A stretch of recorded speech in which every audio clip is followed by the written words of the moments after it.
Okay, we're at case 9, continuing with World War II. Most of the items in here are obviously American.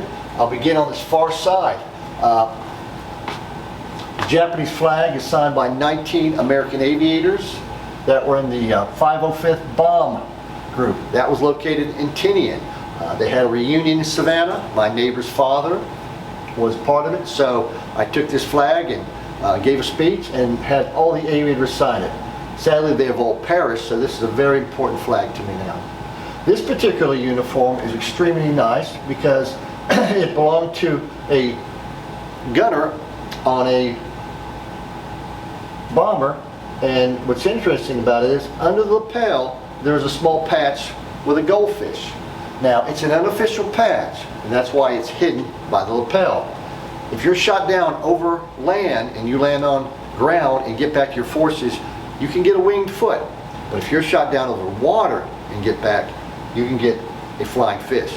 Now, 10,000 American aviators went into the Pacific, never been seen, so this is extremely rare to ever see one of these. George Bush Sr. was shot down over the island of Chichijima. He did get back to his forces, so he would be qualified for this particular patch. Very rare that you see them. This is a great grouping. It belonged to Tony LaMarco. My lovely wife purchased that for me for Christmas one time. The entire set from a friend of mine who dealt in military artifacts. 5 years later, the phone rings and a man asks for me. He says he's Tony LaMarco. I couldn't place his name. He said, "You own my World War II grouping." I said, "I sure do. Do you want it back?" He said, "No. They're restoring my plane in Seattle and it's missing several items." I said, "Let me guess. The green knob and the black knob." He goes, "How'd you know?" I said, "Because they're in the shoebox with the rest of the stuff." He wanted to purchase them. I said, "Nope, I'm sending them to you." And we were friends for years till he perished.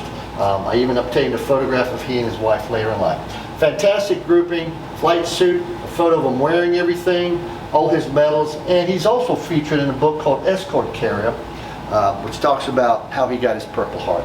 So when you document something like this, it makes a big difference. Now, it's hard to find female items of any type in the military. There's just so little of them. But I do have 3 great uniforms here.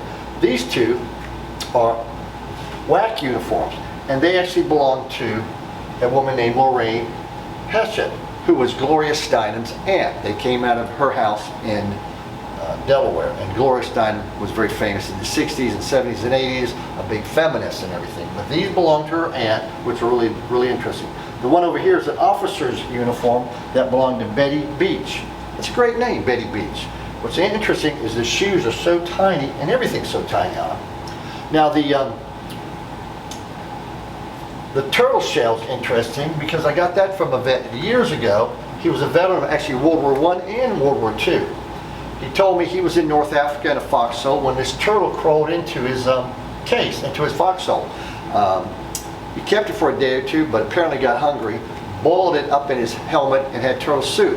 But he kept the shell and wrote everywhere he went in North Africa and up the boot of Italy. So it's actually a diary of his service, which is really cool. The other 2 photographs, of course, are more photographs of the Enola Gay signed by several of the members of the flight. Rifle, the Type 44 Japanese rifle, was donated by a family. It's one of the rarest rifles you can find.